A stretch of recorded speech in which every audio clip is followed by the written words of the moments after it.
آپ کہہ سکتے ہو کہ اگر اللہ نے کھلانے کا وعدہ کیا تو مجھے کیوں نہیں کھلا رہا, میں کیوں بھوکا ہوں, آپ کہہ سکتے ہو نا. ارے قرآن کہتا ہے کہ اپنی اولاد کو اپنے ہاتھوں سے قتل مت کرو, نحن نرزقکم وإیاہم, ہم تمہیں بھی روزی دیں گے اور ان کو بھی. تو انسان کہتے ہیں اللہ روزی نہیں ہے تبھی تو ٹینشن میں ہوں, بے روزگاری, دھکے کھا رہا ہوں, ادھر جا رہا ہوں ادھر جا رہا ہوں, مسائل ہیں, اور تو کہہ رہے میں دوں گا. کیا خیال ہے؟ تو کہاں سے دے رہا ہے؟ یہ تو ایک نئی ٹینشن ہو گئی. میرے پاس فون آتے ہیں, بھائی اب 2 بچے ہیں, اب مفتی صاحب حمل ٹھہر گئے, کیا کریں بھائی, یہ تو ہمارے تو فیسیں ہی پوری نہیں ہو رہی, ہمارے تو خرچے پورے نہیں ہوگی. میں کہتا نہیں بھائی, اس بیس پہ آپ نہیں گرا سکتے, صبر کریں بس, اللہ پہ توکل. یہاں توکل فرض ہے. سوال یہ پیدا تو اللہ نے تو وعدہ کیا تھا اللہ کھلائے گا, تو کھلا کیوں نہیں رہا؟ آئی بات سمجھ؟ تو یہ خوب سمجھ لو, اللہ نے جو وعدہ کیا نا کہ کھلاؤں گا, اس کا مطلب پتہ ہے کیا ہے؟ آپ کو سن کے افسوس بہت ہوگا اس کا مطلب سن کے. اس کا مطلب ہے اگر میں چاہوں گا میں کھلاؤں گا, اگر میں چاہوں, نہیں چاہوں گا تو نہیں کھلاؤں گا. اس کا یہ مطلب ہے, سمجھ رہے ہو؟ اب سوال پیدا ہوتا ہے اللہ پھر ایسے وعدے کا فائدہ کیا؟ یعنی یہ تو وعدہ ہی نہ ہوا نا. دیکھو قرآن میں جہاں بھی اس طرح کے الفاظ ہیں نا, اللہ نے دنیا میں کسی چیز کا وعدہ کیا ہے, اس کے آگے انشاء کا لفظ خود بخود لگا ہوا ہے. مثال کے طور پر میں اور اس اشکال کو مضبوط کر کے بیان کرتا ہوں. قرآن نے صحابہ کرام کو کہا کہ جب مشرکین مکہ کو حرم سے نکال دو, جب مکہ فتح ہوا نا تو 4 مہینے ہیں یہ لوگ حرم میں رہ سکتے ہیں, اس کے بعد حدود حرم سے قیامت تک کے لیے حرم میں مشرک کا داخلہ ممنوع. صحابہ کو اشکال ہوا کہ اللہ ہم تو غربت میں آ جائیں کیونکہ ہماری تجارتیں ہیں ان سے.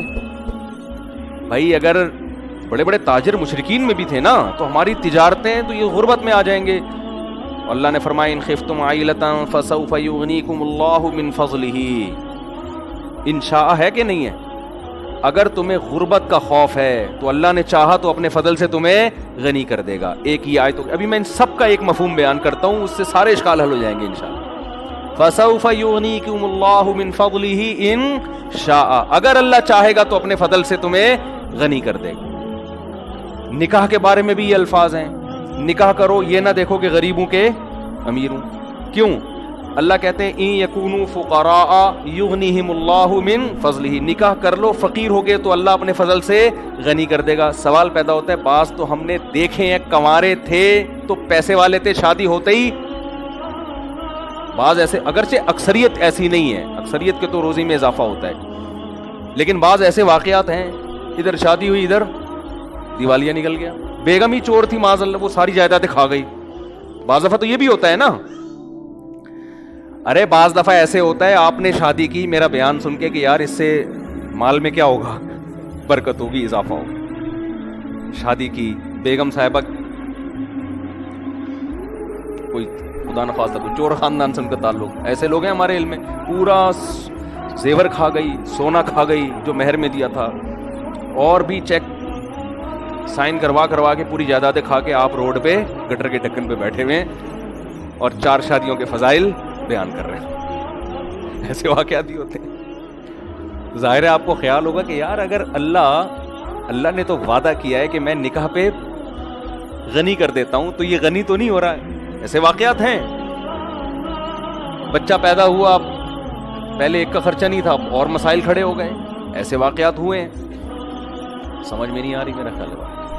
اسی طرح قرآن کہتا ہے وما من دابۃ الا علی اللہ رزقها, زمین پہ کوئی چوپایا ایسا نہیں ہے جس کا رزق اللہ کے ذمہ نہ ہو. لیکن ہم دیکھتے ہیں جانور بھوک سے مرتے ہیں. سمجھتے ہو, جانور بھی بھوک سے مرتے ہیں. ایسے جانور ہیں, انسانوں کی خطاؤں سے بھی مرتے ہیں. تو خوب سمجھ لیں قرآن میں جہاں بھی اس قسم کے وعدے ہیں اس کا مطلب ہے اگر میں چاہوں گا. اب سوال پیدا ہوتا ہے کہ اگر اللہ کے چاہنے سے ہی ہے تو پھر وعدہ تو وعدہ نہ رہا نا. دیکھو آپ نے کسی مزدور کے ذمہ ایک کام لگایا, مزدور کو آپ نے کہا کہ یار یہ 10 فٹ کا گڑھا کھود دے, میں تجھے 1 کروڑ روپے دوں گا. پہلے آپ نے کہا میں تجھے 1 لاکھ روپے دوں گا, اس نے کہا نہیں. آپ نے کہا چل 1.5 کر لے, اس نے کہا نہیں. آپ نے کہا 1 کروڑ دوں گا. ایک دم جوش میں آئے گا نا, اور ایک دم جوش میں آئے گا یار 10 فٹ گڈھے کے 1 کروڑ. آپ نے کہا اگر میں چاہوں گا. وہ کھو دے گا. نہیں آئی بات سمجھ؟ کہے گا بھائی تو چاہے گا کیا مطلب, اگر تو نہیں چاہ.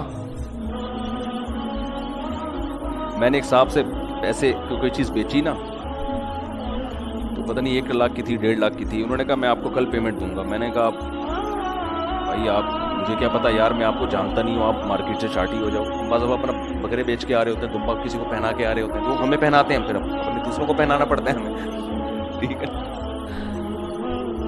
تو کہتے نہیں اللہ نے چاہا تو میں کل دے دوں گا. میں نے اگر اللہ نے نہیں چاہا تو میں کیا کروں گا بتا, میں تجھے کہاں تلاش کروں گا؟ اگر مجھے یقین ہو کہ اللہ چاہے گا کہ تو مجھے دے گا, اللہ چاہے گا کہ تو مجھے دے گا, تو میں 1 دن کیا, میں 1 مہینہ انتظار کر لوں گا. لیکن اگر اللہ نے نہیں, اللہ نے تو مجھے نہیں بتایا کہ میں چاہوں گا کہ نہیں چاہوں گا. اگر اللہ نے نہیں چاہا تو میں تو تجھے فون کروں گا, بھائی میرے پیسے دے. تو کہے گا اللہ نے چاہا ہی نہیں. ہمیں کیا ملے گا؟ اب جب ہم لوگوں کے بارے میں یہ بات سوچتے ہیں, یار یہ کیوں اٹک رہا ہے یہاں پہ, یہ اللہ نے چاہا نا تو ہمارا مائک سسٹم ایک دن انشاءاللہ ٹھیک ہو جائے.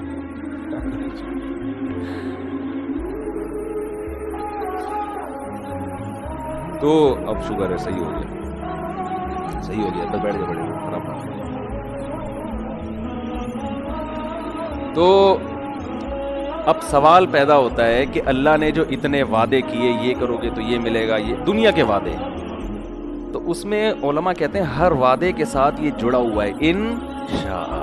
اللہ نے رزق کا وعدہ کیا, اللہ کے ذمے ہے, اور اللہ دے گا بشرطے کہ اللہ چاہے گا. تو اب اللہ چاہے گا ہی, پر جب چاہت پر ہی ہے تو پھر مطلب کیا ہوا؟ تو یاد رکھو یہاں جو اللہ چاہے گا مطلب وہ نہیں ہے جو ہم سمجھ رہے ہیں, اس کا وہ مفہوم نہیں ہے جو ہم کلام الناس میں, عام لوگوں کے کلام میں مفہوم لیتے ہیں. علماء کہتے ہیں جہاں بھی قرآن میں آتا ہے نا, قرآن میں آیا کہ مشرکین کو حدود حرم سے نکال دو, غربت کا خوف ہے تو اللہ چاہے گا تو غربت دور کر دے گا. تو یہاں اصل میں یہ سمجھایا جاتا, نکاح کرو, فقر کا خوف ہے تو اللہ چاہے گا تو فقر دور کر دے گا. یہاں اصل میں یہ فلسفہ سمجھایا جا رہا ہے کہ غنا اور غربت اس کا نکاح سے تعلق نہیں ہے, اس کا اللہ کی چاہت سے تعلق ہے. اگر نکاح اس خوف سے نہیں کیا کہ میرے پاس پیسے جمع ہو جائیں گے, تو اللہ چاہے گا تو ہوں گے, نہیں چاہے گا تو نہیں ہوں گے. تو اللہ کی چاہت حاصل کرنے کے لیے وہ کام کرنا جو اللہ کی مرضی کے خلاف ہو, تو اس میں اللہ کہاں چاہے گا؟ اور اگر چاہے گا تو تمہارے نقصان کے لیے چاہے گا. پھر وہ سمجھ میں آ رہی ہے بات کہ نہیں آ رہی؟ اس کا تعلق کیلکولیشن سے, اسباب سے نہیں ہے, اس کا تعلق کس سے؟ اللہ کی چاہت سے. تو جب آپ کو پتا ہے کہ اس کی جیب سے پیسے میں اس کی مرضی کے بغیر نہیں نکال سکتا, تو اس کو اس کی نافرمانی کر کے اگر میں پیسے نکال بھی لیے میں نے, تو وہ پیسے مجھے راس نہیں آئیں گے, وہ میرے لیے فائدے کے بجائے نقصان. اور اگر اس کو خوش کر لیا اور یہ پیسے مجھے نہیں دے رہا, مجھے پتا ہے یہ غیرت مند آدمی ہے, احسان فراموش نہیں ہے, اس کا مطلب نہ دینے میں میرا ہی فائدہ ہے, یہ مجھے کسی اور طرح سے آزما رہا ہے. سمجھ میں نہیں آ رہی بات؟ میرا خیال ہے اس کی مثال ایسے جیسے گناہ, دیکھو رشوت لینے میں پیسے ملتے ہیں زیادہ, حرام کاری میں پیسے زیادہ ملتے ہیں کہ نہیں ملتے, حلال میں اکثر پیسے کم ملتے ہیں انسان کو. لیکن جب آپ نے ناجائز کر کے پیسہ کمایا اور اللہ نے دیا آپ کو, تو یہ یوں سمجھ لیں کہ یہ وہ مٹھائی ہے جس کے اندر زہر کی گولی رکھ کے آپ کو کھلایا جا رہا ہے. یہ اللہ خوش ہو کے نہیں دے رہا, تو اس میں خیر کی توقع آپ نہ رکھیں. اور آپ نے حلال پہ قناعت کر لی اور بالفرض نہیں مل رہا, تو یہ وہ زہر ہے جو دیکھنے میں زہر لگ رہا ہے, لیکن یہ اینٹی بایوٹک ہے, یہ آپ کی اصلاح کے لیے, آپ کو فائدہ پہنچانے کے لیے, اس میں خیر ہے. یہ کڑوی گولی آپ کے فائدے کے لیے ہے, اور وہ میٹھا لڈو اس کے